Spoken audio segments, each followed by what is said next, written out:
की बेटियां पढ़ती हूँ कक्षा 7वीं।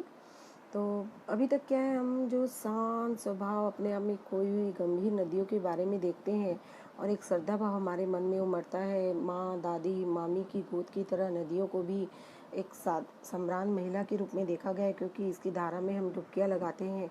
जैसे माँ की गोद, मामी की गोद और दादियों की गोद में हमें एक प्यार, प्रेम भाव मिलता है, उसी तरह से।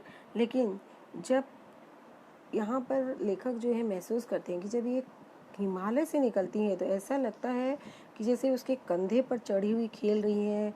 और लेखक हैरान हो जाते हैं कि वहाँ से जब निकलती है दुबली पतली दिखती हैं, और जब विशाल समतल भूमि पर आती हैं तो यही गंगा यमुना बड़े आकार में दिखाई देती है, आगे बढ़ती जाती है। इनकी जो भाव भंगिमा है, खुशियाँ, वो सब पता नहीं कहाँ गायब हो जाती है मैदान में जाकर के।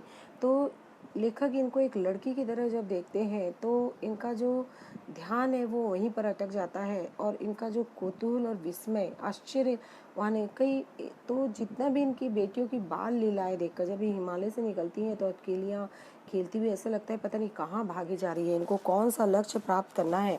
और समतल भूमि पर जाकर एक बड़ी नदियों की शांत स्वभाव की दिखाई देती हैं, और इनको लगता है कि इनके जो महान पिता हैं अर्थात हिमालय, उनके प्रेम को पाकर अगर इनका हृदय जो है वो अतृप्त हो जाता है तो कौन होगा जो इनकी प्यास मिटा सकेगा। तो मैंने किस लक्ष्य को पाने के लिए आगे भाग रही है, बड़े बड़े जंगलों को पार करती हुई, छोटे मोटे पौधों को पार करती हुई, घाटियाँ, अधिकताएँ, ठीक है, सरबत, इन सब को, तो इनकी जो लीलाएं हैं उनको देखते हुए एक आश्चर्य का रूप देखने के लिए मिलता है। कई पेड़ पौधे, कई तरह के सभी को उनसे बातें करती हुई ये आगे बढ़ जाती हैं। और बूढ़ा हिमालय जो है अपनी नरखट बेटियों को कितना सिर धुनता होगा, मतलब ये इतनी बदमाशियां कर रही हैं, लेखक का कहना है कि जिससे जो हिमालय बेचारा इनकी बदमाशियों को देखकर, जैसे हमारे माता पिता बचपन में हमारी बदमाशियों को देखकर एकदम परेशान हो जाते हैं, हिमालय भी शायद उस तरह से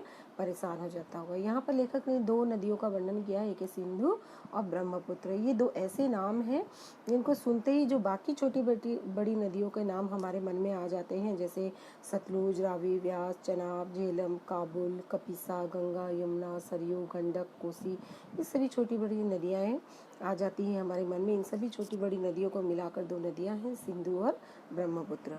और ये दयालु हिमालय के दिल से पिघली हुई छोटी छोटी बूंदें पता नहीं कब इन महानदी का रूप धारण कर लेती है।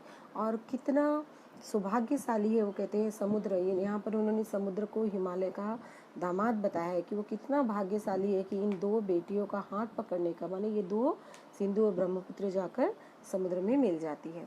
तो जिन्होंने मैदानों में ही नदियों को देखा है, माने हम जो सिर्फ मैदान में देखते हैं, अगर हम शायद ही हमारे मन में ये बात और आता है कि बूढ़ा हिमालय जो है इन नदियों को एक छोटी बच्ची के जैसे अपने गोद में खिलाकर यहाँ तक भेजा है। तो माँ बाप की गोद में नंग धड़ंग होकर खेलने वाली ये छोटी बड़ी नदियाँ जब आ जाती हैं तो आदमियों को भले ही आकर्षक नहीं लगती हैं, लेकिन लेखक को ये बहुत लुभावना प्रतीत होता है। और यहाँ पर उन्होंने हिमालय को ससुर और समुद्र को उनका दामाद, हिमालय को ससुर और समुद्र को उनका दामाद कहने में भी उनको कोई झिझक नहीं हो रही है। कवि कालिदास ने भी विरही यक्ष ने जब मेघदूत से कहा कि वेतवा नदी का प्रेमदान देते समय तुम देते जाना तो तुमको तुम्हारी प्रेयसी पाकर जरूर खुश होगी। तो यहाँ पर कवियों ने भी अपनी नदियों की यहाँ पर प्रशंसा की है, ठीक है। तो ये कहती है, लेखक के यहाँ पर और एक प्रसंग बताते हैं कि अचानक उनको याद आ जाता है कि महान कवि जो कि नदियों का सचेतन रूप प्रसन्न था। दरअसल जो भी कोई नदियों को पहाड़ी, घाटी और समतल आंगनों में जब देखता है तो अलग अलग शक्लों में देखेगा, तो वो किसी भी इसी नतीजे पर पहुंचेगा। तो काका कालेलकर ने भी नदियों को लोक माता कहा है, क्योंकि इसे माँ बनने से पहले अगर हम इन्हें बेटियों के रूप में देखेंगे तो कोई हर्ज नहीं है। जैसे हम बेटियां होती है, बाद में हम माँ बनती हैं, और अगर इन्हें हम अगर प्रेयसी की भावना भी करेंगे तो भी कोई हर्ज नहीं है। तो ममता का एक और धागा भी है जिसे हम इनके साथ जोड़ सकते हैं, वो है बहन का। तो कई कवियों ने इन नदियों को बहन, बेटी, पत्नी आदि नामों से पुकारा है। तो एक दिन ऐसी भावना हुई थी, तो तिब्बत की घाटी में उच्चाट, ठीक है, एक बात है कि इनका मन जो है उचाट हो गया था, तबीयत ढीली थी, तो सतलुज के किनारे जाकर बैठ जाते हैं। दोपहर के समय था और पैर लटका कर बैठे हैं। तो क्या होता है, हम अपने नदी किनारे जब जाते हैं तो ऑटोमेटिकली हमारे पाँव जो है, मन करता है कि हम पानी में लटका कर बैठे तो हमें थोड़ी शांति मिलती है। तो थोड़ी देर वो जल में ऐसा असर डाला कि वो गुनगुनाने लगे। तो क्या गाया उन्होंने, जय हो सतलुज बहन तुम्हारी, लीला अचरज बहन तुम्हारी की। हे सतलुज तुम्हारी जय हो, तुम्हारी जो लीला है वो आश्चर्य कर देने वाली है। हुआ मुदित मन हटा खुमारी, मेरे मन से जो उदासी थी वो दूर हो गई, खुश हो गया मैं। और तुम पर तुम्हारी नज़र उतारी जाए, तुम हिमालय की बेटी हो, हिमालय तुम्हारे पिता है। चिंतित पर चुपचाप हिमालय, और हिमालय चुपचाप है अभी, लेकिन चिंता में है कि तुम वहाँ से निकल के प्रकृति के विस्तृत पट पर अनुपम अद्भुत छाप जो हिमालय ने छोड़ी है। तो हे बहन सतलुज तुम्हारी जय हो। तो इस तरह से लेखक ने जो है अपना मन जो है अपना उन्होंने नदियों को एक माँ बहन आदि के रूप में देखा है। तो अभी बच्चों हम इसका एक फुल सारांश देखने के लिए अगर हम जाएंगे तो क्या देखेंगे कि इसे हम क्या जानें कि लेखक ने नदियों को सम्रांत महिला की भांति देखा है, नदियों को आदर और श्रद्धा के भाव से देखा है, उन्हें दादी मौसी दादी की गोद की तरह नदी की धारा में डुबकी लगाकर एक संबंध स्थापित किया है।